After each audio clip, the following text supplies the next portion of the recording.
बिस्मिल्लाहिर्रहमानिर्रहीम। अस्सलाम वालेकुम नाज़रीन, आप यूट्यूब चैनल देख रहे हैं। मैं इमरान खान हूँ। पहले कुछ छोटी छोटी खबरें आप तक मैं पहुँचा देता हूँ और उसके बाद फिर हम अपने मेन वीलॉग की तरफ जाएंगे। सबसे पहले तो जो पाकिस्तान के सियासी लीडरान हैं वो अपनी औकात देख लें और उन्हें पता चल जाए कि पाकिस्तान की आवाम उनके बारे में क्या सोचती है।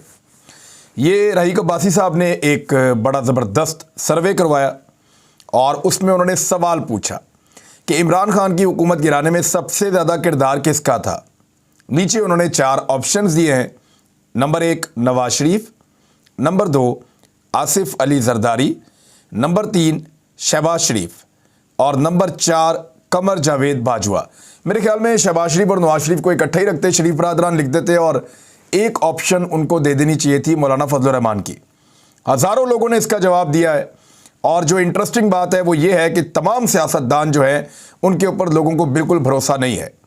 लोगों का ये मानना है कि इनकी कोई औकात नहीं है, ये कुछ नहीं बेचते और इनकी कोई हैसियत नहीं है कि ये किसी हुकूमत को तब्दील करें। 1% से कम लोगों का ये मानना है, 1% से भी कम लोगों का ये मानना है कि नवाज शरीफ ने इमरान खान की हुकूमत गिराने में किरदार अदा किया।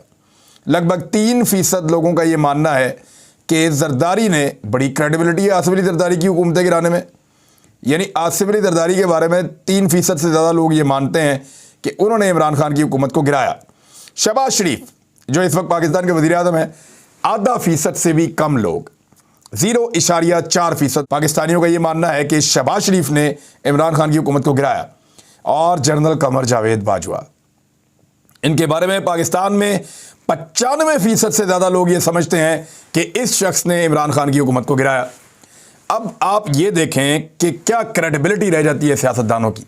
सारी ज़िंदगी हो गई, यानी सर से बाल उड़ गए और पाँव घिस गए चल चल के सियासत के अंदर, और दिमाग जो है वो पिलपिले हो गए सियासत कर कर के, और औकात इस लेवल की है आवाम के सामने कि तीनों मिलकर 5% नहीं हो सके। और वो एक शेर का बच्चा जनरल रिटायर कमर जावेद बाजवा, उसके ऊपर लोगों को इतना भरोसा है कि उन्होंने पाकिस्तान के अंदर रजीम चेंज किया है। इन तीनों का कोई किरदार नहीं है। ये होती है क्रेडिबिलिटी, और ये ऐसे ही नहीं बनती। इसके लिए इस मुल्क में 4-4 दफ़ा मार्शल लॉ लगाना पड़ता है। ये क्रेडिबिलिटी ऐसे नहीं बनती। ये क्रेडिबिलिटी तब बनती है जब आप बाबा कौम की बहन को निशाने इबरत बनाएं। ये क्रेडिबिलिटी तब बनती है जब मुल्क 2 लख्त हो और आप इंजॉय कर रहे हों। ये क्रेडिबिलिटी तब बनती है जब आप मगरबी ताकतों के इशारों पे नाचते हुए पाकिस्तान को बार बार जंग के अंदर धकेलें। तो ये है वो क्रेडिबिलिटी जो पाकिस्तान की कौम इंजॉय कर रही है, और वो ये कह रही है कि रजीम चेंज के अंदर कोई औकात नहीं नवाज शरीफ की, आसिफ जरदारी की और शहबाज शरीफ की। Actually general retired Qamar Javed Bajwa ने यह मुकाबला जीत लिया है। बहुत बहुत मुबारक हो। दूसरा जो है, मैंने एक सर्वे करवाया था, वो भी मैं आपके सामने रख देता हूं। कॉलम के मुताबिक जनरल रिटायर बाजवा के बकौल इमरान खान वजीर आज़म रहते तो पाकिस्तान कायम ना रहता। आपके ख्याल में पाकिस्तान के लिए कौन बेहतर रहा? अब पहले आपने एक तरह का सर्वे देखा जिसमें जिम्मेदारी का तयन किया गया कि हुकूमत गिराने के लिए जिम्मेदार कौन था, वो कौन इतना ताकतवर था जिसने हुकूमत गिराई। तो लोगों ने जनरल कमर जावेद बाजवा साहब के पलड़े में ज़्यादा वोट डाल दिए हैं। अब यहां पे लगभग 1 लाख से ज़्यादा वोट पड़े हैं। मैंने 2 ऑप्शन दिए थे कि आपके ख्याल में पाकिस्तान के लिए कौन बेहतर रहा, जनरल रिटायर कमर जावेद बाजवा या इमरान खान। क्योंकि जनरल बाजवा को यह लगना शुरू हो गया था कि इमरान खान रहता तो मुल्क ना रहता। तो फिर लोगों से यह पूछना चाहिए कि उनके ख्याल में दोनों में से बेहतर कौन था मुल्क के लिए। पाकिस्तानी अवाम के नुक्ता नज़र से देख लेते हैं ना। यानी एक असेसमेंट जनरल कमर जावेद बाजवा साहब की थी बकौल उस कॉलम के, और एक असेसमेंट पाकिस्तान की कौम की भी हो सकती है। तो कौम की बात पूछता ही कोई नहीं है, तो मैंने कौम की बात पूछ ली। 1 लाख से ज़्यादा लोगों ने इस पर वोट डाला है। आपके ख्याल में बेहतर कौन रहा? 5.9%, यानी 6% से थोड़ा सा कम लोगों को ये लगा, पाकिस्तानियों को, कि जनरल रिटायर कमर जावेद बाजवा जो हैं वो पाकिस्तान के लिए बेहतर थे। जबकि 94.1%, 94.1% लोगों को यह लगा कि इमरान खान पाकिस्तान के लिए बेहतर थे। बहरहाल ये भी एक सर्वे है, इससे भी आपको बहुत कुछ सीखने के लिए मिलेगा। लेकिन आपको एक खबर और पढ़ के सुनाता हूं, उससे भी आपको बहुत कुछ सीखने को मिलेगा अगर आप सीखना चाहें तो। वो ये है कि उर्दगान ने, तैयब उर्दगान आप जानते हैं, और इनके खिलाफ साजिश भी की गई थी और तुर्की में लोग ये मानते हैं कि इस साजिश के पीछे मगरबी ममालिक थे, खासतौर पे अमेरिका के बारे में वो कहते हैं कि वो इस साजिश के पीछे था कि तैयब उर्दगान का तख्ता उलटने की कोशिश की गई 2016 में गालिबन। तो उस वक्त उनकी आवाम ने निकलकर फ़ौज को चैलेंज कर दिया था और वो फ़ौज के गले पड़ गई थी। उन्होंने फ़ौजियों को मारा भी था, उन्होंने टैंकों के ऊपर कब्जा कर लिया था और उन्होंने इस तरह का माहौल बना दिया था पूरे तुर्की के अंदर कि तैयब उर्दगान की आवाज़ के ऊपर हर सड़क के ऊपर लोग मौजूद थे और तुर्की की फ़ौज को उन्होंने काबू कर लिया था और फिर अपने सदर को वापस लेकर आए 24 घंटे के अंदर अंदर और फिर बहुत सारे लोगों को निशाने इबरत बनाया गया। वो दिन और ये दिन वहाँ जो है तैयब उर्दगान की चलती है, बंद कमरों में फ़ैसले नहीं होते। बहरहाल तैयब उर्दगान जो है उन्होंने ज़ल्ज़ले के बावजूद, यानी शहबाज शरीफ साहब बहुत तारीफ़ करते हैं तैयब उर्दगान की, नवाज़ शरीफ भी बहुत पसंद करते हैं उन्हें, इस मुल्क को भी बहुत पसंद करते हैं। अभी ज़बरदस्ती तुर्की जाना भी चाह रहे थे लेकिन उन्होंने रोक दिया तुर्की वालों ने। हम उनका बहुत शुक्रिया अदा करते हैं कि उनकी वजह से हमारे पैसे बच गए, वरना हमारे वज़ीर आज़म ने बहुत बड़ा टब्बर लेके फिर चले जाना था सैर करने के लिए और फिर गरीब कौम का पैसा लग जाना था। तो तुर्क सदर का बहुत शुक्रिया कि हमारे पैसे बच गए। दूसरा, पाकिस्तान ने जो सबसे बड़ा रिलीफ तुर्की को दिया वो ये दिया है कि अब हम 1 साल तक तुर्की से पैसे नहीं मांगेंगे मेरे ख्याल में। अच्छा, अब जो है वो तैयब उर्दगान ने बदतरीन ज़ल्ज़ले के बावजूद, एक तो आप ये बात याद रखें कि उन्होंने अब तक अपने 12 बड़ी कंस्ट्रक्शन कंपनियों के मालिकान को गिरफ्तार कर लिया है और 50 के मजीद वारंट्स निकाल दिए हैं, क्योंकि ये जो बिल्डिंग्स गिरी हैं इनको बनाने वाली कंपनीज ने बाकायदा सरकार को लिख कर दिया होता है। और पाकिस्तान में भी ऐसे कवानीन है कि 7.9 मैग्नीट्यूड का जो ज़ल्ज़ला आएगा उसको ये इमारत बेयर करेगी, यानी इसकी उम्र इतनी है इमारत की और इस उम्र तक 7.9 रेक्टर स्केल के ऊपर जो ज़ल्ज़ला आएगा उसको ये इमारत बर्दाश्त करेगी और नहीं गिरेगी।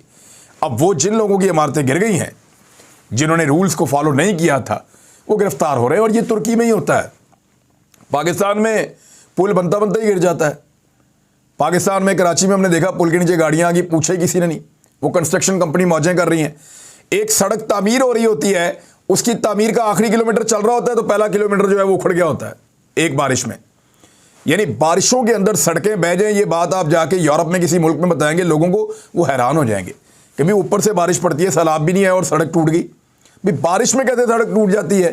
ये जो ठेकेदार अपने घर बनाते हैं, इनके कभी घर टूटते हैं बारिश में? कभी नहीं टूटते। तो सड़क क्यों टूट जाती है भाई बारिश में? वो इसलिए टूट जाती है कि नाकिस मटेरियल इस्तेमाल करते हैं।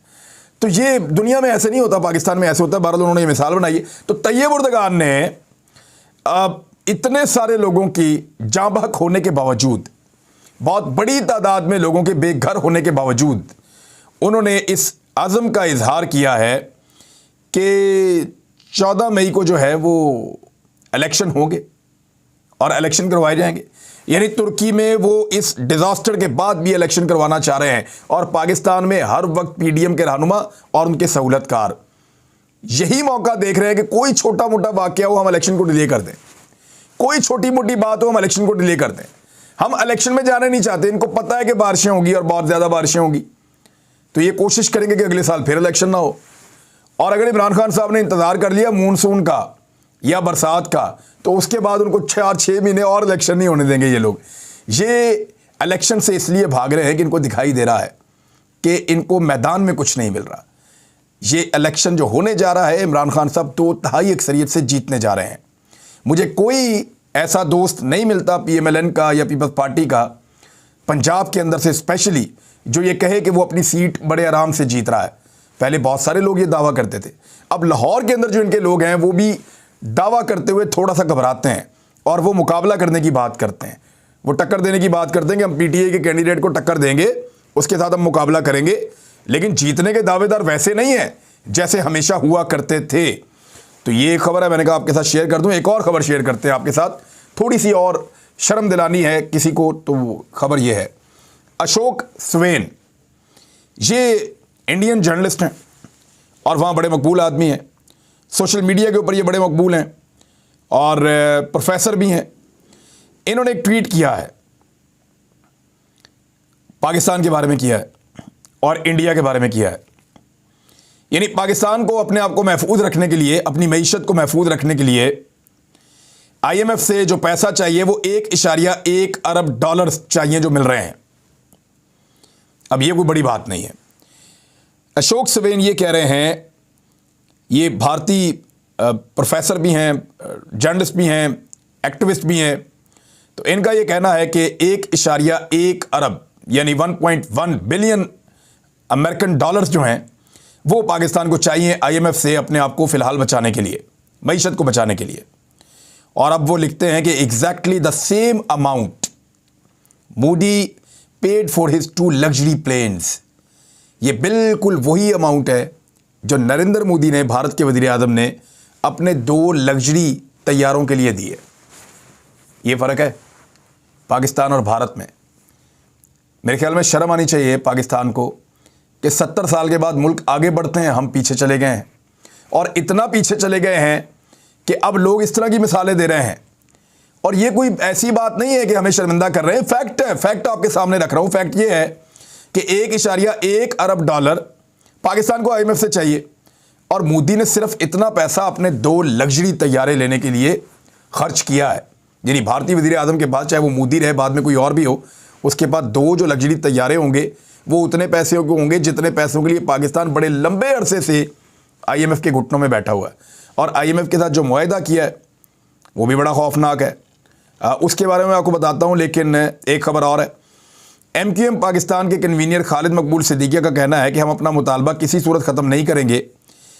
एमक्यूएम जो है वो अभी अपना धरना मौखर करने का ऐलान कर रही है। वैसे बहाने इनको चाहिए धरना मौखर करने के लिए, कभी किसी तकरीब की वजह से, कभी किसी प्रोग्राम की वजह से वो अपना धरना मौखर करते हैं।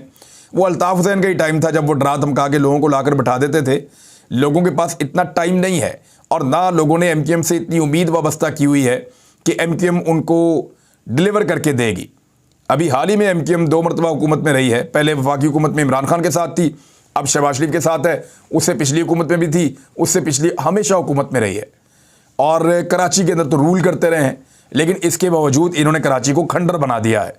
तो इस वजह से लोगों को इनसे उम्मीद नहीं है और लोग इनसे मायूस हो गए हैं। तो अब ये बहानों के साथ मौखर ही करेंगे अपने धरने और अपने प्रोग्राम।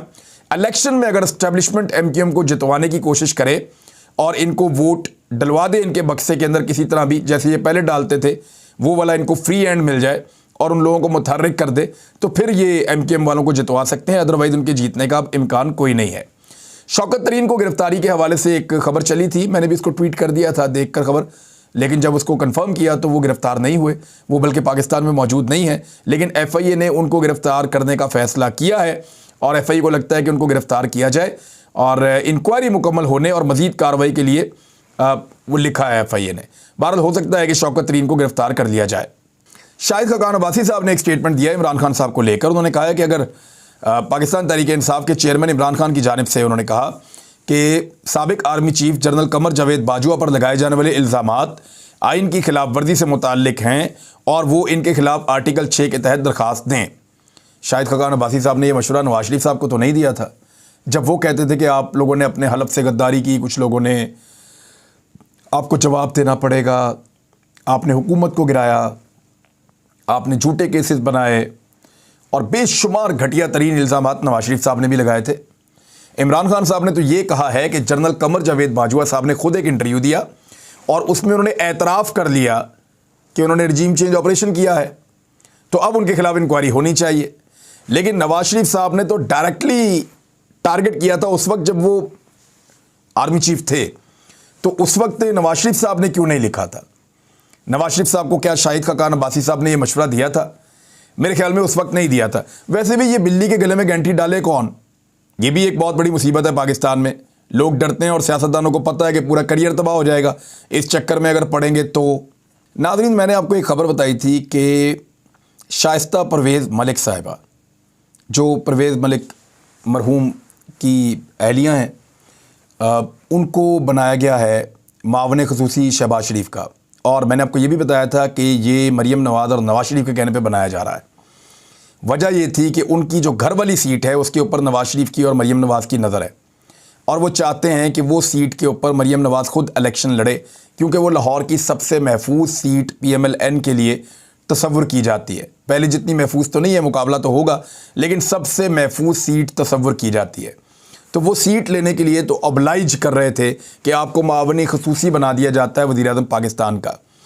तो उन्होंने मादरत कर ली है, यानी गुज़िश्ता दिनों 5 नए नामों को कहा गया था कि आप मावने खसूसी बन जाएं। ताहम अब शाइस्ता परवेज़ मलिक ने मावने खसूसी का ओहदा लेने से मादरत कर ली और कहा कि पार्टी की शुक्रगुजार हूँ, इज़्ज़त से नवाजा, ज़ाती वजूहात की बिना पर मादरत की है। अब इसके 2 रीज़न हो सकते हैं, या तो ये वाला एरिया नहीं देना चाहते, अपना हल्का नहीं देना चाहते मरीम नवाज़ को, या फिर उन्हें पता है कि ये 4 दिन के लिए जो एहसान इन्होंने चढ़ाना है वो एहसान लिए बगैर इन पे एहसान चढ़ा दो, वो सीट ये खुद ही वहाँ से इलेक्शन लड़ लें। देखते हैं अब होता क्या है। पाकिस्तान ने IMF को नवंबर तक बिजली महंगी करने का एक प्लान दे दिया है और बिजली की कीमत जो है वो लगभग 8 रुपये फ़ी यूनिट बढ़ा दी जाएगी और जो किसान पैकेज के तहत एक सब्सिडी थी वो भी ख़त्म कर दी जाएगी। और इसके साथ साथ जो मार्च से नवंबर तक फ्यूल चार्ज एडजस्टमेंट की मद में 14 अरब रुपए सेल टैक्स की मद में इकट्ठे किए जाएंगे। और IMF ने बिजली की तकसीम कार कंपनियों के लिए वसूलियों का हदफ 90.4% मुकर्रर कर दिया है।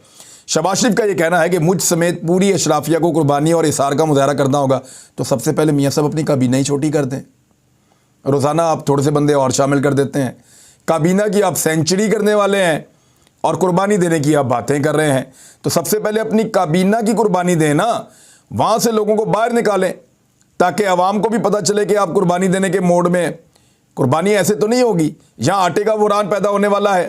फ्लोर मिल मालिकान कह रहे हैं कि पीर से पंजाब में हड़ताल का हम ऐलान कर रहे हैं, गंदम की दस्तयाबी नहीं है, आटे का बुहरान पैदा हो रहा है, गंदम की स्मगलिंग रुक नहीं पाई और सस्ता आटा पाकिस्तान में अब मैसर नहीं है। यानी 160 रुपये तक किलो आटा गया है, जो 55 रुपये का इमरान खान के दौर में बिकता था तो बहुत महंगा था।